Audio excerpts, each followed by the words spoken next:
মিয়াং খুনের জন্য সবচেয়ে জনপ্রিয় দেশ চীন। মিয়াং খুন একটি প্রাচীন চৈনিক প্রথার নাম, যেখানে মৃত ব্যক্তিকে অন্য মৃত বা জীবিত ব্যক্তির সাথে বিয়ে দেওয়া হয়। আমাদের দেশে বা পাশ্চাত্যে বিয়ের জন্য লোকে আপনাকে জীবিত থাকতেই জ্বালাতন করবে, কিন্তু চীনা সমাজে বিয়ের চাপ মৃত্যুর পরও আপনার পিছু ছাড়বে না। ধারণা করা হয় চীনের সাং সাম্রাজ্যে ১৬০০ থেকে ১০৪৬ খ্রিস্টপূর্বাব্দে সর্বপ্রথম এই প্রথা শুরু করেন, যখন সাম্রাজ্যে যুদ্ধরাজ চাও চাওয়ের ১২ বছরের ছেলে মারা যায়। সম্রাট তার ছেলের বংশগতি ধরে রাখার জন্য একটি জীবিত মেয়েকে তার ছেলের সাথে কবর দিয়েছিলেন। চীনের ধর্মীয় বিশ্বাস মতে মৃত্যুর পরেও একজন মানুষ পরকালে তার জীবনযাপন চালিয়ে যায়।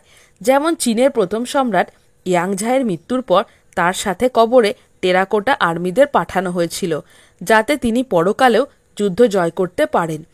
চীন ছাড়া অনেক দেশে এই প্রথা চালু থাকলেও চীনের ধর্মীয় বিশ্বাস ও আচার অনুষ্ঠান এই প্রথার জন্য অনেকটাই দায়ী।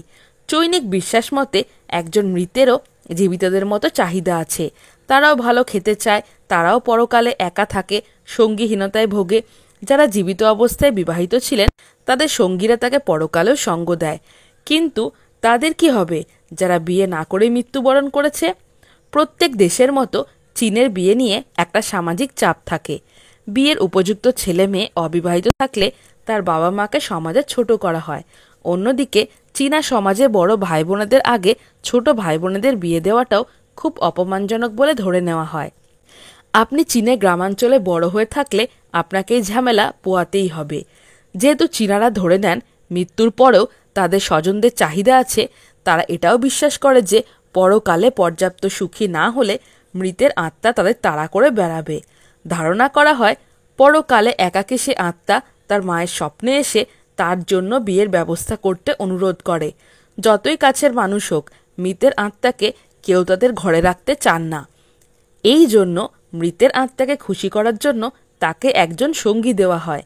যদি এমন হয় যে বড় ভাই বা বোন অবিবাহিত অবস্থায় মারা গেছেন, তাহলে তাদের জন্য মিয়াং খুন বা ভূতের বিয়ে আয়োজন করা হয়।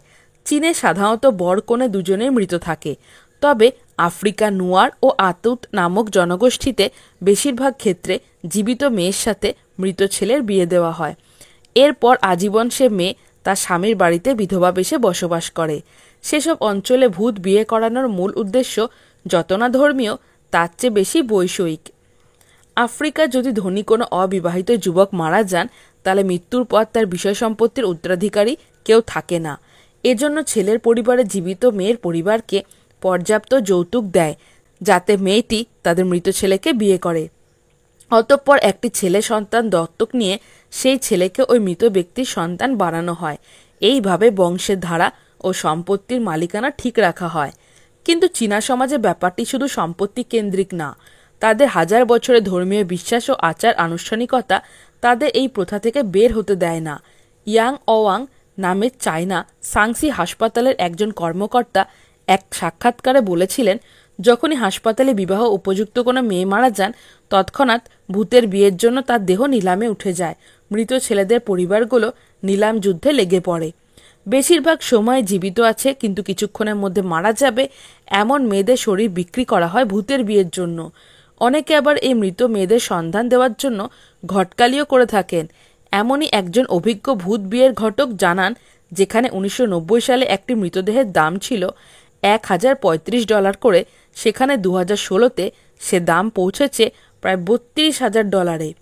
মৃতের বয়স, মৃত্যুর সময় ও বংশমর্যাদা অনুযায়ী মৃতদেহের মূল্যে তারতম্য হয়। কনের জোগাড় হওয়ার পর অন্য সব চীনা বিয়ের মতোই স্বাভাবিকভাবে অনুষ্ঠিত হয় ভূত বিয়ে।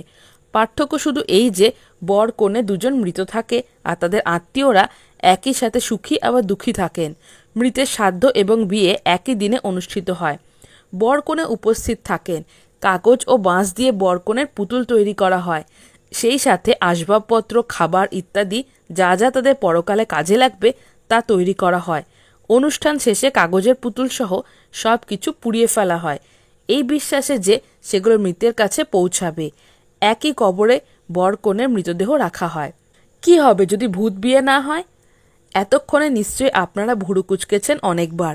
কিন্তু চীনের গ্রাম্য সমাজে ভূত বিয়ে সাধারণ বিয়ের চেয়ে আলাদা কিছু নয়, বরং ভূত বিয়ে হয় না শুনলে চমকাবেন বেশি। এই নির্লিপ্ততা এসেছে তাদের কুসংস্কার থেকে। চীনা সমাজে ভূত বা আত্মাদের অনেক বেশি ভয় করা হয়। আত্মাদের খুশি রাখার জন্য এহেন কোনো কাজ নেই যে তারা করে না। বিয়ে না করা তাদের কাছে অনেক বড় একটি অপূর্ণতা। চীনে অবিবাহিত কাউকে মৃত্যুর পর তার পারিবারিক কবরে দাফন করা হয় না। তারা মনে করেন এতে পরিবারের অমঙ্গল হবে এবং পরিবারের বয়স্করা অসন্তুষ্ট হবেন। মেয়েদের জন্য এই নিয়ম আরও ভয়াবহ।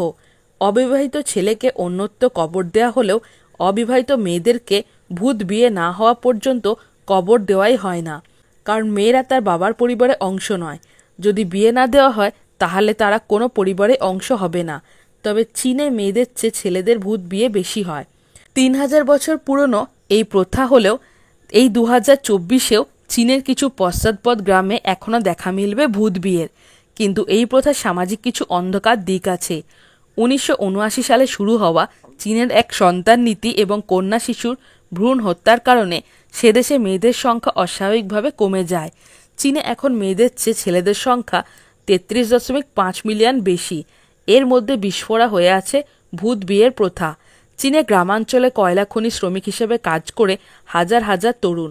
তারা প্রায়ই খনি দুর্ঘটনার সময় কম বয়সে অবিবাহিত অবস্থায় মারা যায়। এই জন্য মৃতদেহের জন্য মেয়ে খুঁজে পাওয়া অত্যন্ত কঠিন হয়ে পড়েছে। ক্যালিফোর্নিয়া স্টেট ইউনিভার্সিটির ইতিহাসের অধ্যাপক পিয়াং ইয়াও বলে যে নারী দেহের স্বল্পতার জন্য চীনে হত্যা ও অপহরণের ঘটনা দিন দিন বেড়ে যাচ্ছে। 2016 সালে মা চাংখুয়া নামক এক ব্যক্তি 2জন মানসিক প্রতিবন্ধী নারীকে হত্যা করে তাদের মৃতদেহ $8,300 বিক্রি করে ভূত বিয়ের জন্য। তাদের মৃতদেহ $8,300 বিক্রি করেছিল ভূত বিয়ের জন্য। এছাড়াও শাংসি প্রদেশে 2015 সালে 14টি মেয়ের কবর খুঁড়ে তাদের লাশ চুরি করার ঘটনাও ঘটেছে। মেয়ের সংখ্যা কম হওয়ায় অনেক সময় পরিবারের সম্মতিতেই একটি মেয়ের মৃতদেহ অনেকজন মৃত ছেলের সাথে মিয়াংখুন করা হয়। চীনা সংস্কৃতিকে আমরা ছোট করে দেখছি না। তাদের সামাজিক মূল্যবোধের ক্ষেত্রে পরিবার, পারিবারিক সম্পর্ক অনেক বেশি গুরুত্বপূর্ণ। তারা শুধু মানুষে মানুষের সম্পর্কে বিশ্বাস করে না, তারা মানুষ আর আত্মার সম্পর্ককেও অনেক গুরুত্ব দেয়। সমস্যা তখন হয় যখন একটি প্রাচীন প্রথা বাঁচানোর জন্য সমাজে পাপাচার বেড়ে যেতে থাকে। চীনে নারী পুরুষের সংখ্যার যে ব্যবধান, তাতে ভূত বিয়ের প্রথা আর কতদিন টিকে থাকবে তা বলা মুশকিল। জাপানে মৃতের সাথে এখন আর মৃতদেহ নয়, বরং ভূত বিয়ের জন্য বানানো পুতুল ব্যবহার করা হয়। চীনেও যদি এমন করা যায় তাহলে অনেক নির্দোষ মানুষকে কুসংস্কারে বলি হতে হবে না। হ্যালো ফ্রেন্ডস, আমি জয়িতা। আপনারা দেখছেন বুক অফ নলেজ চ্যানেল। আপনি কি খাদ্যরসিক বা ভ্রমণ প্রেমী? তাহলে নিচে দেওয়া ডেসক্রিপশন বক্সের লিঙ্কে ক্লিক করুন আর রহস্য, এডুকেশন, অ্যাডভেঞ্চার রিলেটেড ভিডিও পেতে আমার চ্যানেলটিকে সাবস্ক্রাইব করুন। ভালো লাগলে অবশ্যই লাইক, কমেন্ট আর বন্ধুদের সাথে শেয়ার করুন।